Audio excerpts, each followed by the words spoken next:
Hey everybody, welcome back to Dark Sunshine. I'm Heather, and today we are talking about writing journals, so specifically my writing journal. This is my plotting journal. I take it everywhere with me. A lot of the information in here is covered up with post-it notes because this is my current series that I'm working on, so there's lots of spoilers in here. But what we're going to talk about, I'm just going to go through everything, and if you hang on until the end of the video, you can see what crazy thing I keep in my writing journal for inspiration. So without further ado, here we go. Okay, so this is my main current plotting journal. This is what I use right now for the series that I'm working on, my newest series. The cover that's around it is the Traveler's Notebook. This is Chic Sparrow in the Mr. Darcy version, which they don't make anymore. I actually got this one off Poshmark.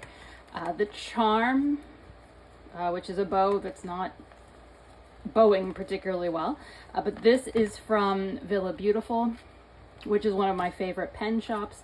In fact, my pen here is from Villa Beautiful. This is from one of their monthly kits that they had, one of the extras. So I put that on there for a little bit of extra razzmatazz, I guess. Let's see. So this is just the cover. I have in here a few cards also from Villa Beautiful, which are a little bit pinky girly for me, but I probably just put them in there because I was cleaning and needed a place to put them. I have just a plain notebook that I got, I think at a conference or something, in here for jotting down notes. And then this is the actual journal itself. The sticker is one of my favorites, Spooky Babe, and I got this from Amberlin Studios on Etsy. I'll actually link everything below in case you want to check them out. The journal itself is a B6 Stology notebook because I am obsessed with that size. This is the size that I use for just about everything. The protective cover that's on it is from Salty Katie Co. I have this over a lot of my different journals or notebooks that I carry along. I put it in there because it protects it. A lot of times I just throw my notebook in my purse or in my bag when I take it places, or when we went on vacation I had everything in a bag in the front seat of the car. So this just gives it a little extra protection and from getting torn and that kind of thing. And then if you look at this, giant nerd that I am, my pen matches my sticker. This, like I said, is from Villa Beautiful. I think this is from one of their Halloween kits, maybe last year's. Don't quote me on that, but I think that's what this one's from, and it just happens to match my favorite sticker. Coordinated, that's when I feel like I have my life together. Anyway, so put this here. There is a pocket in the back that I have extra stickers in. These are stickers from Glitter Fritter on Etsy that I haven't used for anything as of yet. I don't know, like I just love them. I just don't know where I'm going to use them. If in the journal, on a journal, I don't know.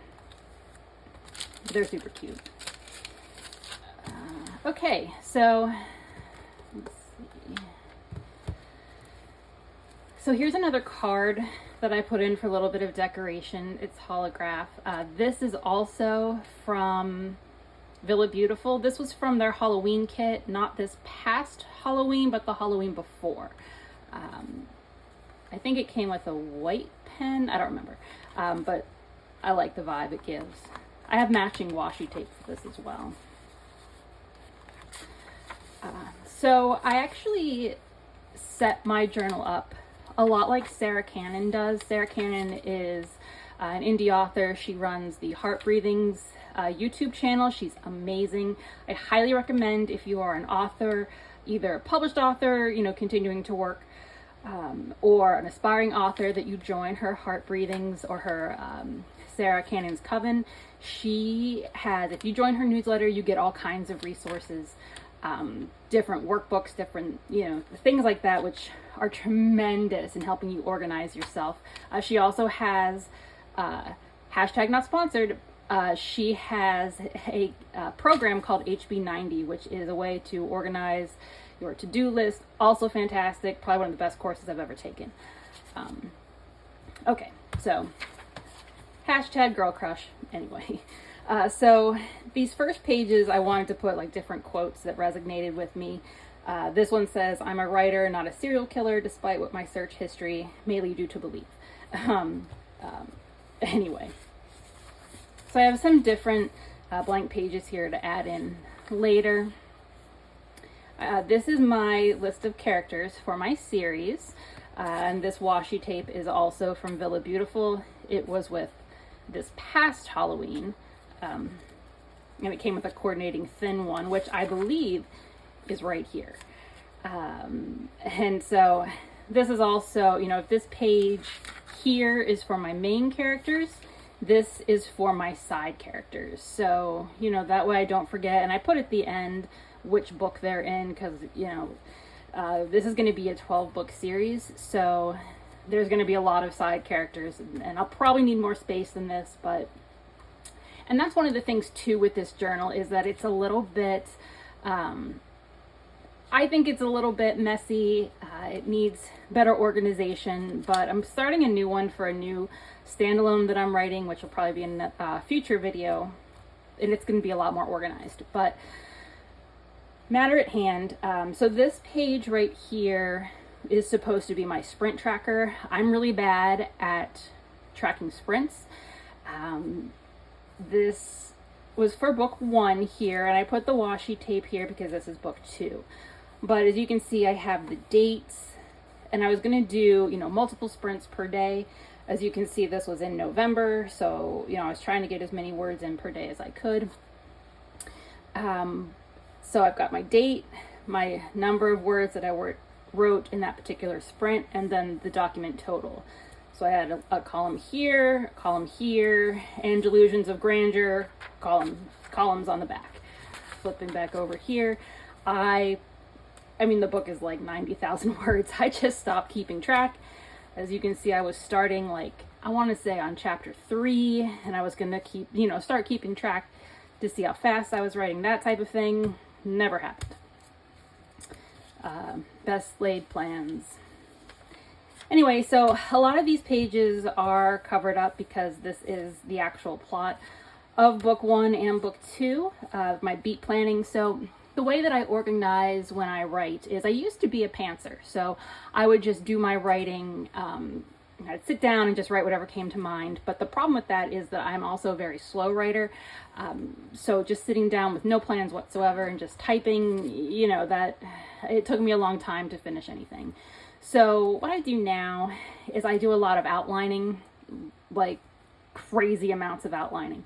I do a basic book outline, and then I do a more advanced book outline. So, you know, the major theme of each chapter of the book. And then as I'm writing that chapter, I'll go ahead and do beat planning. So this is the beat planning for chapter 2, book 1. And I have numbered for each page. So this is going to be the main action on page 1, the main action or conflict on page 2, so on and so on. It really helps me write faster, because when I start that, as you can see, that's how I do, you know, I have every decision is already made. Every twist and turn pretty much is mapped out for myself. But these are, of course, subject to change. A lot of things have changed in my book as I went through. So that's why I would just plan them out chapter to chapter. I do the plan, I write the chapter, then I write the next chapter. So any, you know, twists or anything that I came up with on the fly, I can add to the next chapter's planning. I have a lot of brain dumps in here, so any kind of creative idea that sparks while I'm watching TV, or if I'm in the shower, or if I'm cooking, you know, whatnot, I can just pull out my notebook and jot it down. Because if I don't, you know, 9 times out of 10, I'm going to forget, you know. So how many ideas have I lost because I'm like, oh, you know what, I'm going to remember that 2 minutes before I fall asleep. And I'm like, oh, you know what, this is a great idea, but I'll remember in the morning. And I never remember in the morning. So I have a lot of brain dumps in here for each chapter or each book. So this one actually, for this, is a tarot card brain dump. I don't know a lot about tarot cards, but I really did a lot of research into it when I was researching the first book, I looked up the meanings of each tarot card, and then I made the decisions for a 3-card draw. So in a 3-card draw, you're pulling a card for self, a card for situation, and a card for challenge or opportunities. So I made a list of the ones I thought were most interesting, and then I went through and I looked up the meanings for the regular card, but then also for reversed. So that way I could use them for the tarot card draw, which plays like a huge part in the book. I have another brain dump right here. This point is actually on this was, I like to have my books in, and I know this is so like anal, I know, but I have always write 30 chapters because 10 chapters for Act 1, 10 chapters for Act 2, 10 chapters for Act 3. So I was getting to the end of this book, and I had, this was for book 1, and I had to combine chapters that I'd plotted out. So on my my main, which I have saved on my computer, my main outline, I had things, outlined out per chapter. So I was having to make the chapters, like combine them into one. So I wasn't going to end up with like a 40-page book. 40 chapter book. I wouldn't end up with a 40 chapter book or something like that. And then I just have additional beat planning. Like I literally plan out every chapter. But because I carry this everywhere with me, in my purse, I'm able to plot on the go. So like tonight when my son has his flag football, I'll be able to do plotting while I sit there and he has practice. Plotting. Okay, so right here, I wrote down scores, and I don't know if I'll do this with every book, but I did this with the first one. I used Pro Writing Aid to help with my editing. I prefer to go through and edit everything with a fine-tooth comb, and I do also work with, or I hire editor as well, but this was a good way to initially start and clean up my first draft. So, it was able to go through and make grammar corrections. I have a tendency of writing in passive voice, so it caught like my passive voice, it caught weak adverbs, that type of thing, which was really helpful. There's my passive voice score right there. I don't think it's a perfect substitute for doing your own editing or working with an editor, but it helped me get it cleaned up, and it was the first step in the editing process. So here I moved on to book 2, which is a lot of the same with beat planning. Right here, this was my, again, delusions of grandeur, shall we say. I actually started this, my mom just sold her house, so congratulations, Mom, good job. And so I decided that I wanted to maybe plot out each act. Not necessarily plot, I don't think plot's the right word, but I have Act 1, Act 2, and Act 3. So I kind of wanted just to write the main points out, or like a main flow, so I could look back and I could be, see what those major plot points or major themes were for the book, kind of like a timeline. So that way I knew when in the course of the storyline something happened, like a major event happened. That way I didn't have to constantly like go back and forth doing use the find action in my word processor.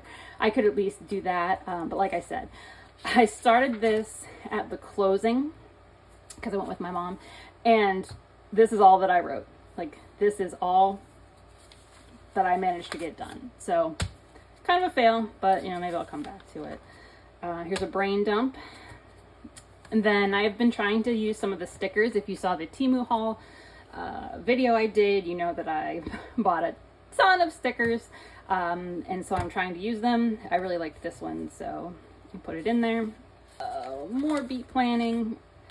This was my first attempt at a tip-in. I wish that I had put it down just a little bit, so then you could see the creative dump headline or header, but oh well.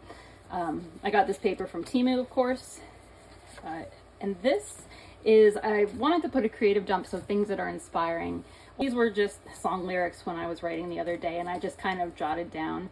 I think this is In This Moment, I think. The In Between is the song title. This is from Skillet, one of their lyrics. I actually saw Skillet when I was in junior high. They came to one of our church like youth group things for the county, and gosh, I was probably in 7th grade. Nobody had ever heard of Skillet, but it was pretty cool. You know, I also remember getting in trouble and kicked out of the balcony because my friend and I were standing up, and the people behind us were upset about that. So we got moved down to floor seats, which, you know, it's in a church. It's not like it's a stadium or something. Anyway, off topic. Let's see. So, more beat planning. I put a tip in here because I'm trying something a little new in my book. I want to really flesh out and work on my characterization to give everybody there, or, you know, each character, like, a distinct voice, which I have been doing, but I really wanted to focus on that as I go through book 2. So I put this tip in here to set aside from the beat planning into the actual characterization planning that I'm doing. So this is the main character. Her name is Gia Laura. And so I have kind of like, I used to do these when I was a kid and I would write. I make up a, you know, just a whole questionnaire, if you will, with, you know, personal information, family information, and then kind of her motivation plot-wise for the story. Of course, when I was little, I would, not little, but like junior high, middle school, like 13, I would write these out, and I would have like favorite actor, or favorite song, or favorite music group, and those are always fun. I wish that I still had them and could look them over, but I threw a lot of that away when I was in college. But it was pretty cool. Like, it would have their favorite color.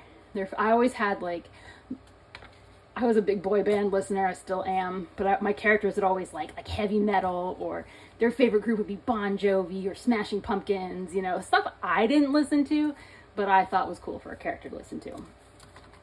And my favorite groups were Hanson and NSYNC. So there you go. So this is the last page. I'm planning on doing, I actually got this specific list of character questions from Sarra Cannon, from one of her workbooks that she has available if you subscribe to her newsletter. And I'm going to fill those out as well and put them in a separate notebook, which I'll show in a future video. But for now, I'm just putting it in here and using that as a guide, and also putting in these future pages, putting in her motivation, her, you know, how her character arc throughout the book, maybe the whole series. I don't know. We'll see what happens. But that's kind of what I'm thinking about for these pages, and then go from there. Okay, and before I forget, the last thing, sorry if you hear my dog barking upstairs, he's freaking out, the mailman. He hates the mailman.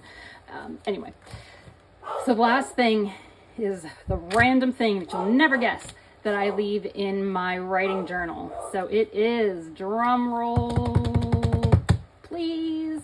It's so silly.